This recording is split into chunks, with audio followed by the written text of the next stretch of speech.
حیا علی خیر العمل، حیا علی خیر العمل۔ تقی مؤمن ہے۔ چھٹے امام سے پوچھا گیا کہ مولا یہ تقوی کی نشانی کیا ہے؟ تو آپ نے فرمایا کہ جو حرام سے بچے اور خدا کے امر کے سامنے تسلیم ہو جائے وہ متقی ہے۔ تو تقوی یہ ہے کہ پرہیزگاری انسان حرام سے بچے، گناہوں سے بچے، حتیٰ واجب کا ترک کر دینا بھی حرام ہے۔ واجب کا ترک کر دینا بھی حرام ہے۔ واجب کو چھوڑنا حرام، یا حرام سے بچنا بھی واجب ہے۔ پتہ نہیں لوگ ہیں یا نہیں۔ حرام و واجب متضاد ہیں۔ جو چیز حرام ہوگی اس کا الٹ واجب ہوگا، جو چیز واجب ہوگی اس کا الٹ حرام ہوگا۔ بات واضح ہوئی؟ اور مقاصد فکر کا نہیں پیش کر رہا، فقہ جعفری کو پیش کر رہا ہوں۔ تو اب یہاں پہ اللہ سبحانہ وتعالیٰ فرما رہا ہے یا ایھا الذین آمنوا اتقوا اللہ، اے ایمان والو متقی بن جاؤ، تقوی اختیار کرو، پرہیزگار بنو۔ وَكُونُوا مَعَ الصَّادِقِينَ، اور صادقین کے ساتھ ہو جاؤ۔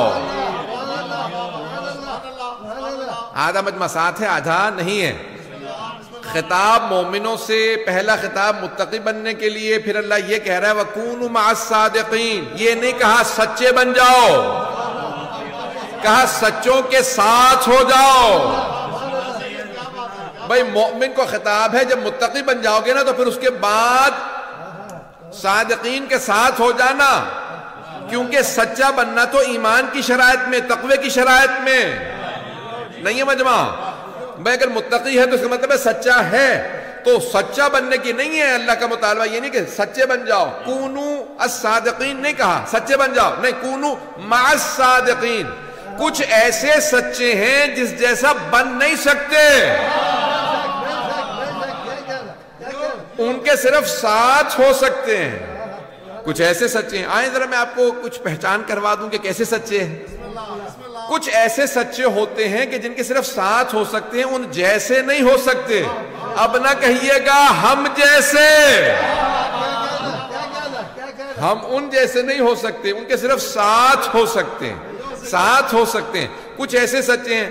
تو اب سب سے پہلے میں آپ کو سچے وہ دکھا دوں جو میدان مباہلہ میں گئے ہیں۔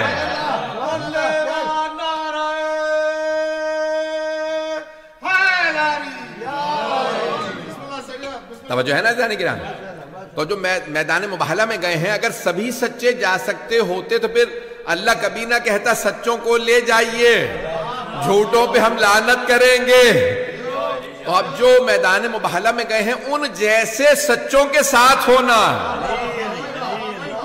ایک اور بات یہاں پیش کر دوں، بھئی وہاں لعنت جو ہے وہ جھوٹوں پہ کی گئے، فَنَجْعَلْ لَعْنَةَ اللَّهِ عَلَى الْكَاذِبِينَ۔ پھر ہم جو ہے وہ جھوٹوں پہ خدا کی لعنت بھیجیں گے۔ تو اب یہ کون سے جھوٹوں پہ خدا کی لعنت؟ یہ کون سا جھوٹا ہے جس پہ خدا کی لعنت ہے؟ ہمارے ایک بہت بزرگ عالم دین انتقال ہو گیا، خدا خیر رحمت فرما، سندھ سے تعلق تھا۔ تو کہنے لگے کہ میں تقریر کر رہے تھے کم میں، تو کہنے لگے میں یعنی تجارت کرتے ہیں لوگ، بزنس مین ہیں زیادہ تر جو دکاندار، تو کہنے لگے مولانا یہ آپ نے آیت پڑھی ہے کہ فَنَجْعَلْ لَعْنَةَ اللَّهِ عَلَى الْكَاذِبِينَ، جھوٹوں پہ خدا کی لعنت، تو ہم تو کاروبار چلتے نہیں جب تو جھوٹ نہ بولے، تو تھوڑا بہت تو آگے پیچھے ہو جاتا ہے، تو یہ کیا مطلب یعنی سب پہ لعنت ہے؟ تو اچھا وہاں پہ سب طلبہ بھی سب تعجب کرنے لگے کہ نہیں کس کس پہ واقعی لعنت ہے، کس پہ لعنت نہیں، کن جھوٹوں پہ لعنت ہے، کس پہ نہیں۔ جھوٹ گناہ کبیرہ میں، لیکن آیا ہر جھوٹے پہ لعنت ہے؟ ہر جھوٹے پہ لعنت نہیں، اس جھوٹے پہ لعنت ہے جو حق کے مقابلے میں آ جائے۔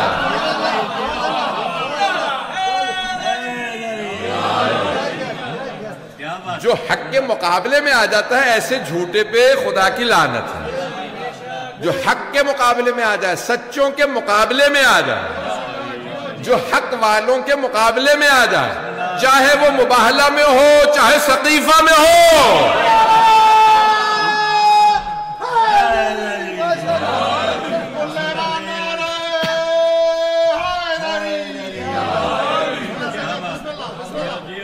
تو جانے گرامی سچوں کے مقابلے میں کبھی نہ۔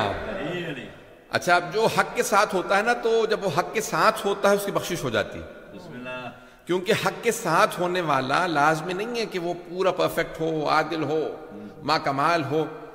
حق کے ساتھ ہے تو اس میں آہستہ آہستہ کمال آتا جائے گا۔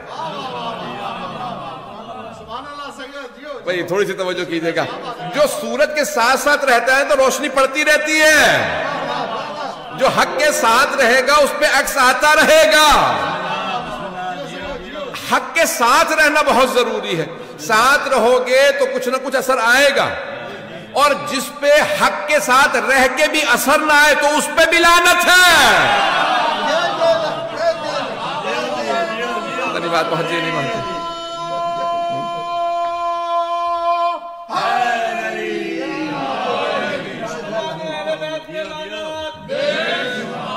بات پہنچ رہی ہے نا جان کے؟ جو حق کے ساتھ رہے, سچ کے ساتھ رہے, سچوں کے ساتھ رہے, پھر بھی کوئی اثر قبول نہ کرے.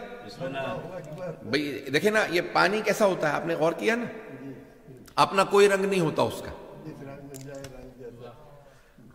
جو آپ اسے رنگ دینا چاہیں وہ رنگ لے لیں.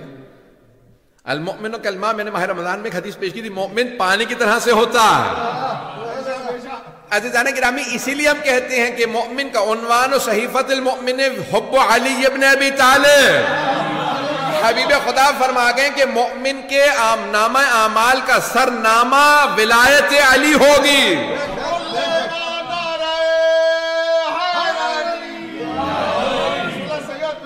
چلیے گا عزیزان گرامی, تو اب یہ حب علی جو ہے وہ صحیفہ مومن کا جو نامہ اعمال ہے, میں جو آج پوری تمہید باندھی ہے, میں جو پیش کرنا چاہ رہا تھا کہ خود خمسہ کا موضوع ہے شرع امام صاحب کی زندگی. عزیزان گرامی, اللہ نے کہا کہ سچوں کے ساتھ ہو جاؤ. صادق نبی نے دین کی بنیاد رکھی, ان کے بعد حدیث بیان کرنے پہ پابندی لگ گئی. اب حدیث کو جب دوبارہ بیان کر کے دین کو ریوائیو کرنا تھا, احیاء کرنا تھا, تو پھر کسی صادق امام کی ضرورت تھی کہ وہ صادق امام اس فقہ محمدی کو زندہ کریں. تو فقہ جعفری ہی فقہ محمدی ہے, وہی فقہ علوی بھی ہے, وہی فقہ فاطمی بھی ہے, وہی فقہ حسنی بھی ہے, وہی فقہ حسینی بھی ہے, وہی فقہ سجادی بھی ہے, وہی فقہ باقری بھی ہے. اور صرف فقہ جعفری نہیں ہے, وہی فقہ کاظمی بھی ہے, وہی فقہ رضوی بھی ہے, وہی فقہ تقوی بھی ہے, وہی فقہ نقوی بھی ہے, وہی فقہ عسکری بھی ہے, وہی فقہ مہدوی بھی ہے.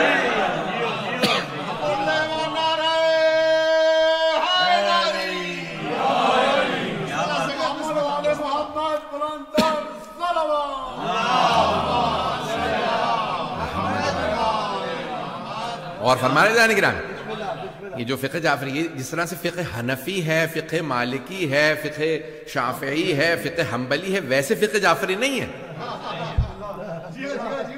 بہت سے کہتے ہیں بھئی یہ اسکول آف تھاٹ ہے, ٹکرا جائیں. یہاں تک کہ ایک صاحب نے کتاب لکھی ہے کہ اگر ائمہ اربعہ سمجھتے ہیں نا, 4 امام جنبے میں نام لیے ہیں, ائمہ اربعہ کی اگر تمام چیزوں کو جمع کر دی جائے, میری اپنی تحقیق نہیں ہے کہ میں نے چاروں فقہوں کو پوری طرح سے اول ذاکر دیکھا ہو, ان کی تحقیق پیش کر رہا ہوں. وہ کہتے ہیں کہ اگر ائمہ اربعہ کے تمام احکام کو جمع کر دیا جائے, حرام کو جمع کر دیا جائے, تو کچھ حلال نہیں رہتا. اتنا تعداد ہے کہ اگر سارے حرام جمع کر دیے جائیں تو کچھ حلال نہیں, اور اگر سارے کے سارے حلال جمع کر دیے جائیں تو کچھ حرام نہیں رہتا. عزیزان گرامی, اس طرح سے فقہ جعفری نہیں ہے. فقہ جعفری ہی فقہ علوی ہے, یہی فقہ محمدی ہے. بس میں ایک حدیث پیش کر دوں, میں سمجھتا ہوں کہ میں نے ساری کی ساری مجلس مکمل کر دی, میں پھر آگے بڑھ جاؤں گا, پھر فقہ امام صادق علیہ السلام کو پیش نہیں کروں گا, کچھ اور مطالب پیش کروں گا امام کی زندگی سے. بس یہ ایک حدیث چھٹے امام کی سن لیجیے, سے پلے سے باندھ لیجیے گا کہ چھٹے امام علیہ السلام فرماتے ہیں, حرام محمد حرام الی یوم القیامہ وحلالہ حلال الی یوم القیامہ.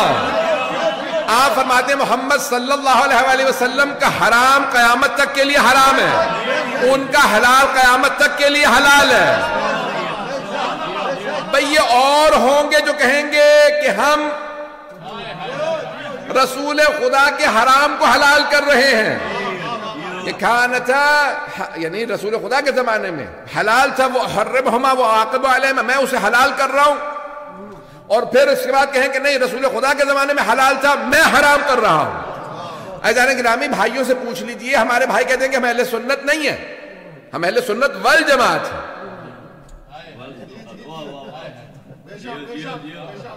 اہل سنت ہمیں ہونے پہ اعتراض نہیں ہے, ہم بھی اہل سنت ہیں, سنت نبوی پہ ہمیں اعتراض, والجماعت پہ ہمیں اعتراض ہے. بھئی جب ہمارے 12 امام,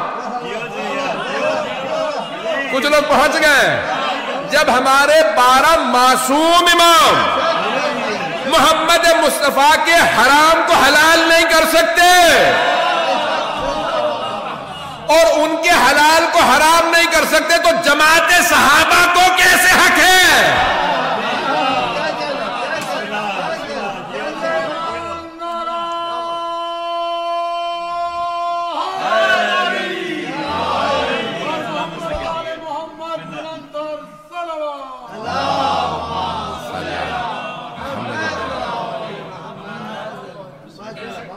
ہمیں صرف اعتراض یہ ہے کہ جماعت کو حق نہیں ہے. اب مجھے نہیں پتا کہ علامہ اقبال نے یہ کس جماعت کے لیے کہا تھا. اگرچہ بت ہیں جماعت کی آستینوں مجھے ہے حکم ادا لا الہ الا اللہ. اگر توجہ ہو عزیزان کرام. اب یہ جماعت کا مسئلہ آ جاتا ہے کہ آپ کہیں کہ اس کو بھی مانو جماعت میں, اسے بھی مانو, اسے بھی مانو. ہمارا مسئلہ یہ آ جاتا ہے, ہم کہتے ہیں سنت نبوی پہ ہم قربان, اہل بیت پہ ہم قربان, قرآن پہ ہم قربان. لیکن جہاں تابعین کا, صحابہ کا اور دوسروں کا اگر دین کا مسئلہ پیغمبر سے ٹکرا گیا تو پھر ہمیں کوئی چیز پیغمبر کے مقابلے میں قبول نہیں ہے, کیونکہ قرآن نے کہہ دیا ما آتاکم الرسول فخذوہ وما نہاکم عنہ فانتہوا. اگر جو کچھ تمہیں رسول دے دے قبول کر لو, جس سے روک دے رک جاؤ. اس میں نہیں کہا کہ صحابہ شامل ہیں. رسول خدا کا اللہ فرما رہا کہ جو کچھ وہ کہہ دیں ویسا کرو. بات واضح ہو رہی ہے جانے گرام؟ تو جانے گرام یہ اعتراض یہی ہوا چھٹے امام پہ, پانچویں امام پہ. یہ آپ کیوں کہتے ہیں قال رسول اللہ صلی اللہ علیہ وسلم؟ رسول خدا نے فرمایا. سند بیان کریں, سند سمجھتے ہیں نا, چین آف نریشن. سند بیان کریں, آپ نے کس سے حدیث لی, اس نے کس سے لی, اس نے کس سے لی, اس نے بھئی آپ 83 ہجری میں آپ کی ولادت ہوئی ہے, 114 ہجری کے بعد اب آپ جو ہیں وہ سنبھال رہے ہیں منصب امامت 114 ہجری کے اندر, اور یہ یعنی رسول خدا کی وصال کو 100 سال سے زیادہ ہو چکا. تو 100 سال بعد آپ سند بھی بیان نہیں کر رہے. آپ فرماتے ہیں قال رسول اللہ صلی اللہ علیہ وسلم, رسول خدا نے یہ فرمایا. تو آپ کو کیسے پتا چلا؟ کسی نے تو بتایا ہوگا آپ کو.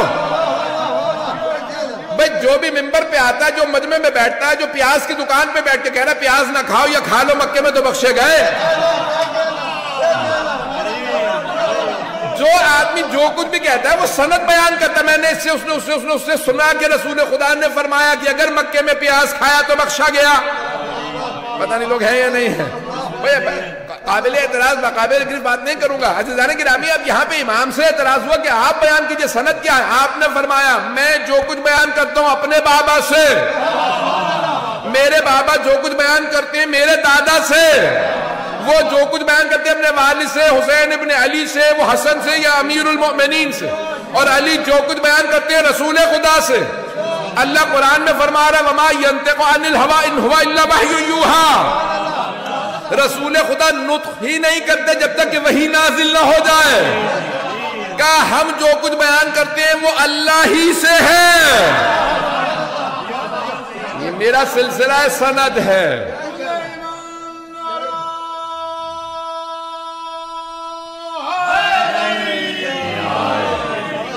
توجہ ہے جانے کی نام ہے. کہیں میرا سلسلہ سند ہے, آج بیان کر دیا, آئندہ بیان نہیں کروں گا.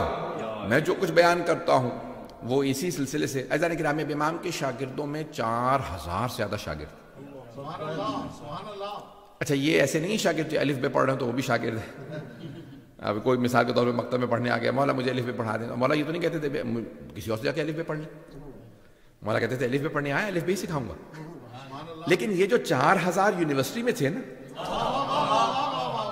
امام کے جو حوضے میں تھے, یہ 4000 الف بے پڑھنے والے نہیں تھے, وہ مسجد میں آیا کرتے تھے.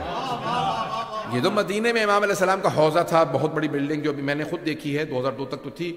اس کی دیواریں یعنی خراب ہو گئی تھی, اس کے یعنی کھڑکیاں دروازے توڑ دیے تھے. تو کسی نے کبھی یہاں, میں نے کبھی روک دیں گا نہیں, جا نہیں سکتے, اتر نہیں سکتے. میں نے کہا ساری بس رکی رہے, بس میں جلدی سے جا کے زیارت کر کے آ جاؤں. میں زیارت کرنے گیا تو یقین مانیے ایسی خوشبو آ رہی تھی, کھنڈر سے ایسی خوشبو تھی کہ پتہ چلتا تھا صادق آل محمد کے قدم آئے. تو میں کسی کو سنا رہا تھا, کہنے لگے نہیں آپ کے کوئی شیعہ اتر ڈال گئے ہوں گے.